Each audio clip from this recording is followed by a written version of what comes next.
Funny thing about people, they only listen when they think they've got time. As long as the clock's still ticking, they believe they can push it, stretch it, bargain with it.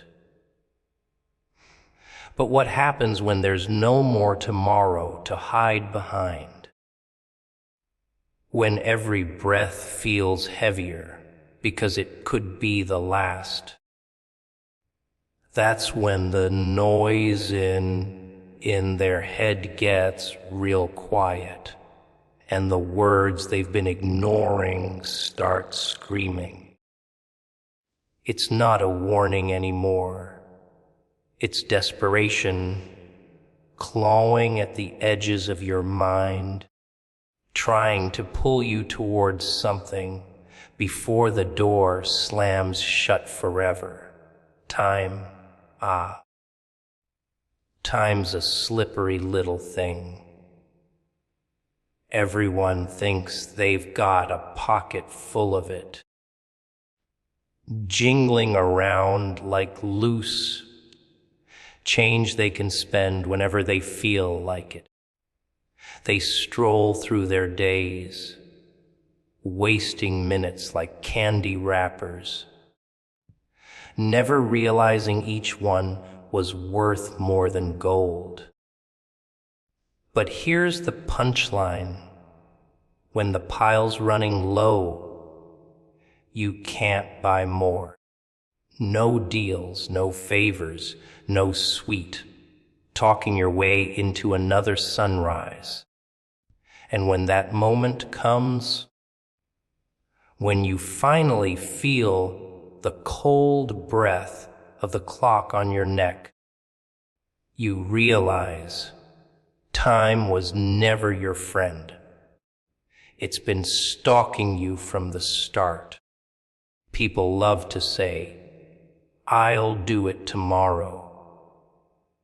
Tomorrow's their safety net, their excuse, their lullaby. But the second you take tomorrow away, you see the panic in their eyes. They start grasping at scraps, replaying all the little moments they tossed aside, like they'd get a million more. That's when it hits them. They were living in debt, borrowing seconds without ever thinking about the bill. And oh, when that bill shows up, there's no polite little reminder. It's a hammer, smashing through the illusion you've built around yourself. Time doesn't negotiate. It doesn't pity you. Doesn't slow down because you've just realized how much you've wasted.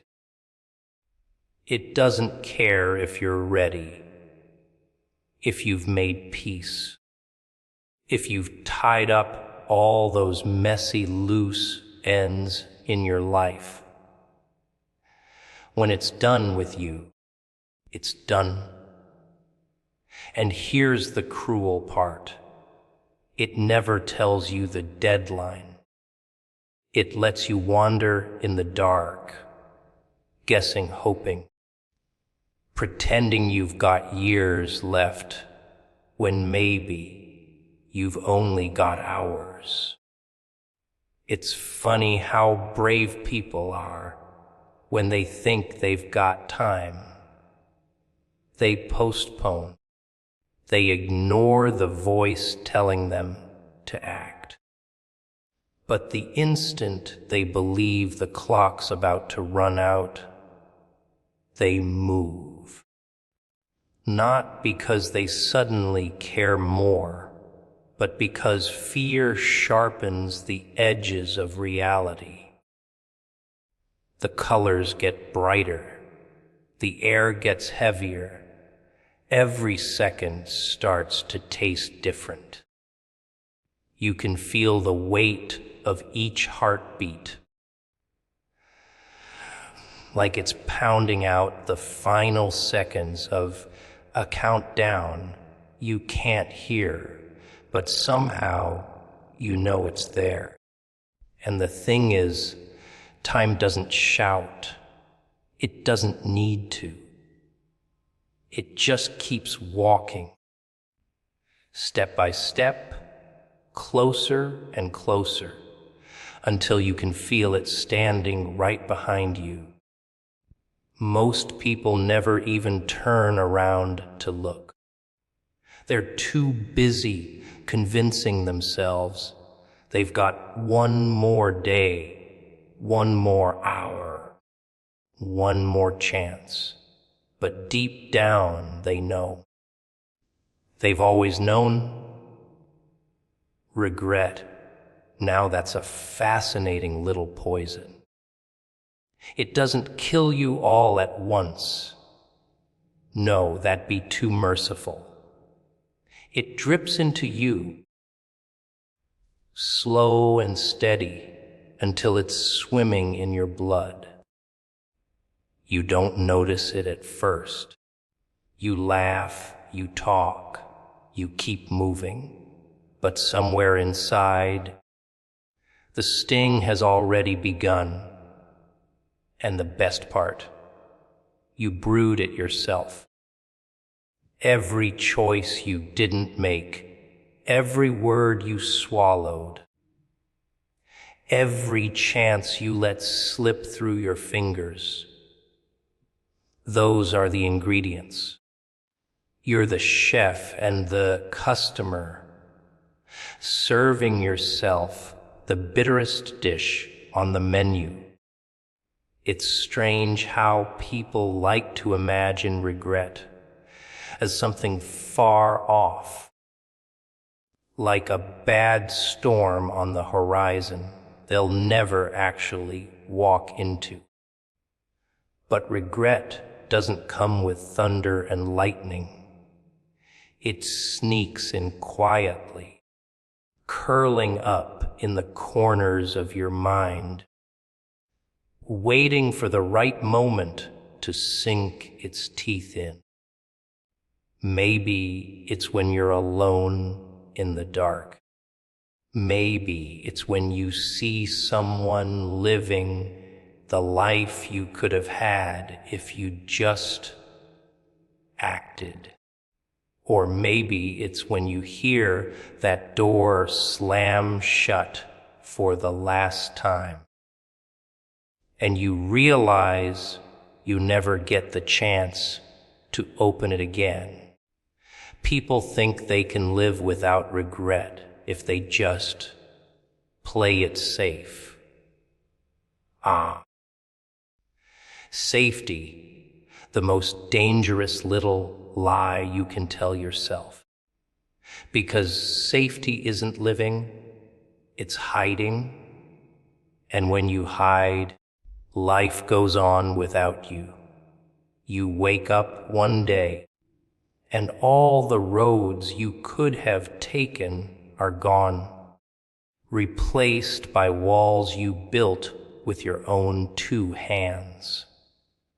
And there's no way back. You're trapped inside the very cage you swore would protect you. That's when regret leans in close and whispers, "I told you so." You see, regret doesn't care about excuses. You can say you weren't ready, that the timing wasn't right, that you were waiting for a sign. But here's the truth. You had the moment, and you let it bleed out right in front of you. And no matter how many times you replay it in your head, no matter how many ways you imagine changing it, reality stays the same. The moment's gone. The chance is dead. You can't resuscitate it. no matter how hard you try. It's almost funny, almost, that people only start to understand the value of a moment once it's behind them. They walk past treasures every day without looking twice. But the second those treasures are locked away forever, suddenly they're priceless. Suddenly they'd do anything to turn the clock back. But the clock doesn't turn, and regret smiles, pulls up a chair, and makes itself comfortable. Because it knows it's not leaving, not tomorrow, not next year, not ever. Temptation. That shiny little itch in the back of your mind that keeps scratching until you either give in or go mad. It doesn't shout. No, it whispers, soft, sweet, like it's doing you a favor. Just one more taste, it says. One more look, one more step. One more little push over the edge. And you believe it because you want to believe it. You tell yourself you're still in control, that you're just testing the water. But before you know it, you're not testing anymore. You're drowning. Funny thing about temptation, it never shows up wearing a warning label. No horns, no flashing red lights. No, it dresses itself up in exactly what you've been craving. It knows your flavor. It knows how to wrap itself in the kind of packaging you can't resist. It's not here to fight you head on. It's here to make you hand over the keys yourself. And you do. Oh, you do it with a smile, thinking you're making the choice. But deep down, the choice has already been made for you. Temptation doesn't work alone either. It's got friends, desire, greed, pride. They all take turns, poking and prodding you in just the right spots until your resistance cracks. And when it does, you don't even hear the snap. You convince yourself you're still the one pulling the strings, when really you've been dancing on invisible wires from the moment it caught your attention. That's the trick. It never needs to force you. It just needs to get you close enough to lean in on your own. And here's the best part. Temptation knows your memory is short. You'll remember the thrill, the sweetness, the rush, but the price. That always fades in your mind. So the next time it comes knocking, you'll open the door even faster.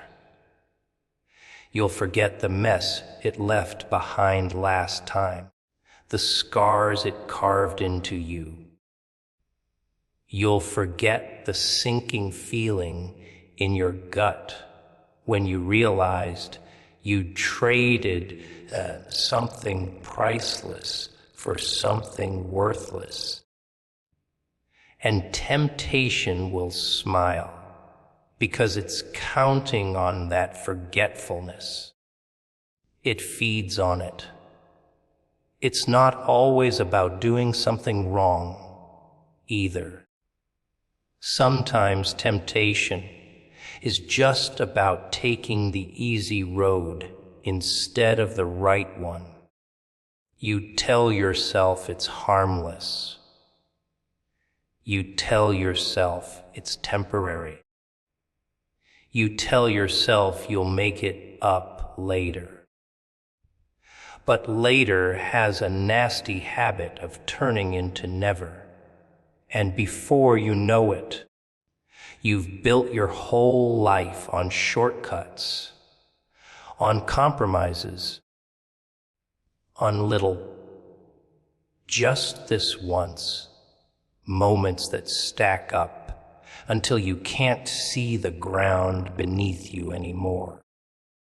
The cruelest thing, temptation will make you think you can stop whenever you want, that you can walk away, no problem. It lets you believe you've got the leash in your hands, when in reality, it's the one walking you. And you won't notice the collar around your neck until you try to run and find out it's been there the whole time. Power, it's such a beautiful little illusion. Everyone thinks they want it. Everyone thinks they can handle it. They imagine themselves sitting on the throne, giving orders, pulling strings like some grand puppeteer. But here's the punchline. Power is never really yours.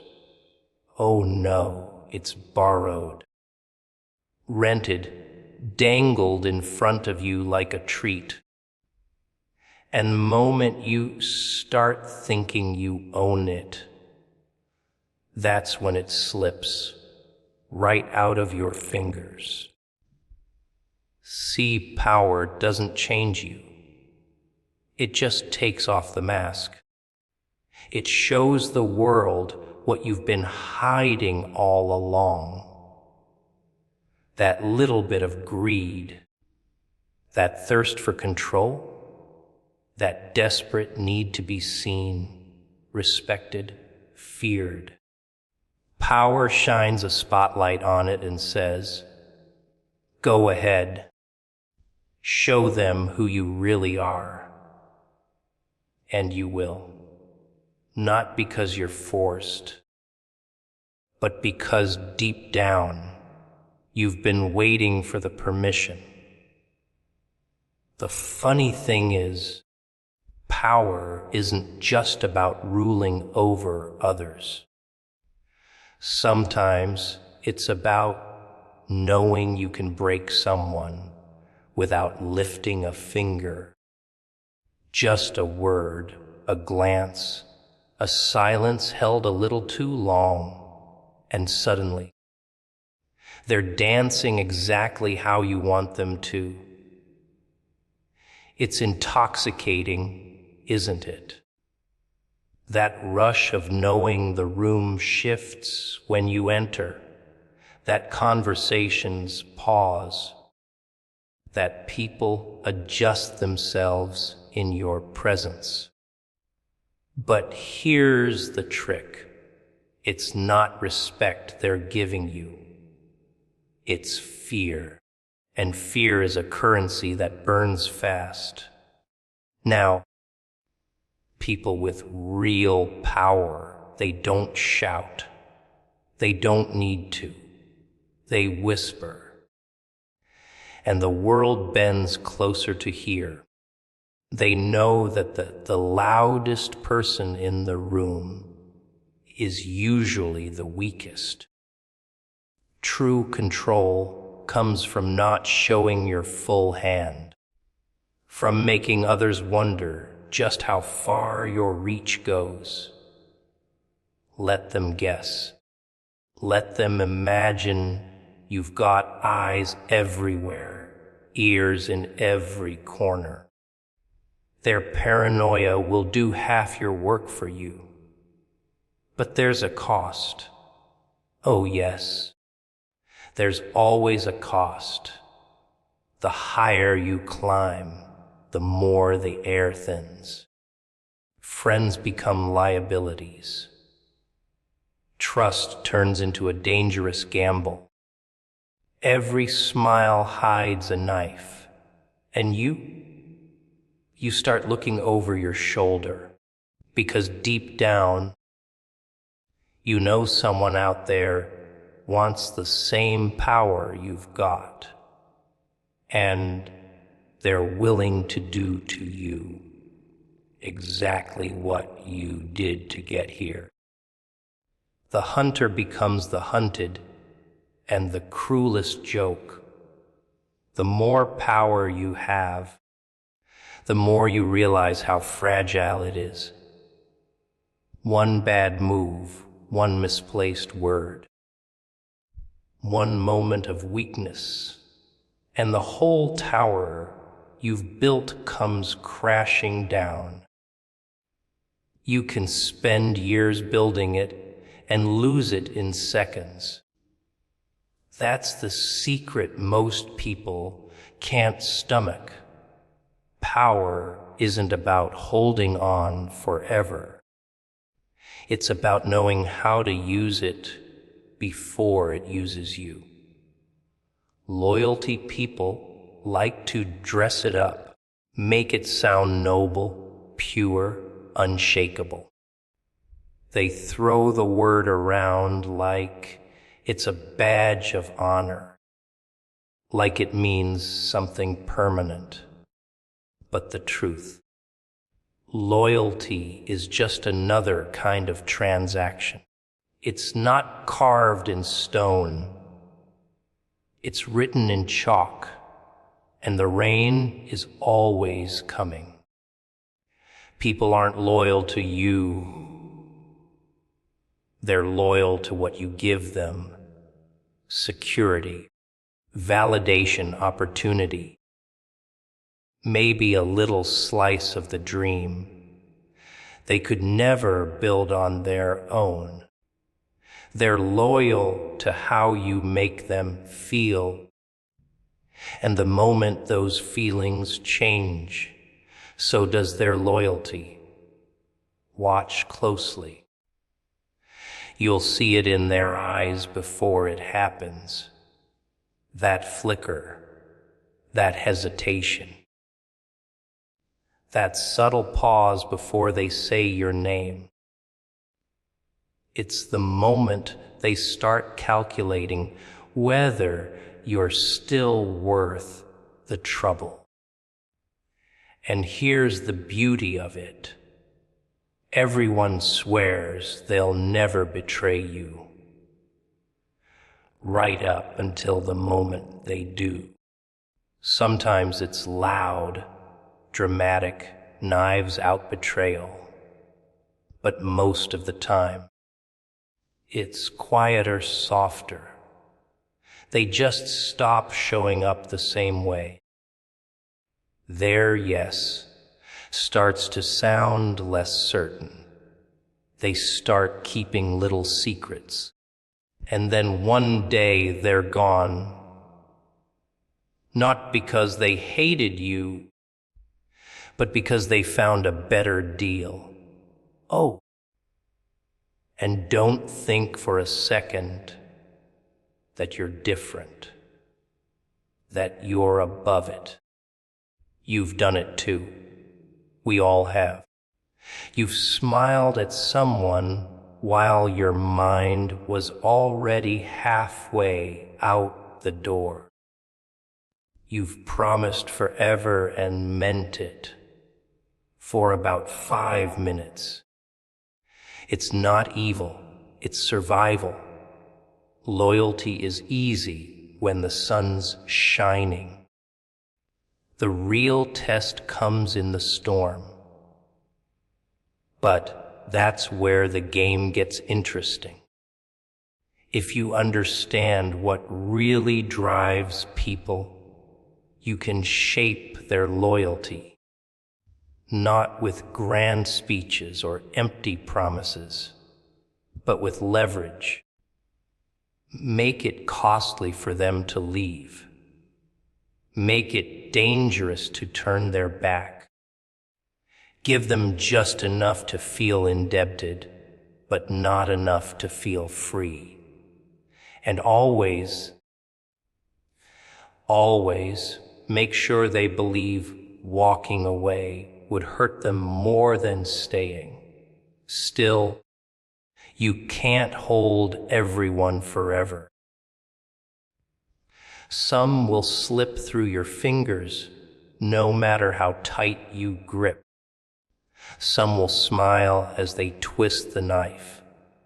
And when they do, don't waste time crying over it. Study it. Learn from it.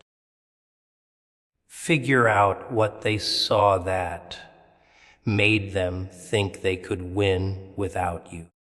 Then make sure no one else ever sees the same thing.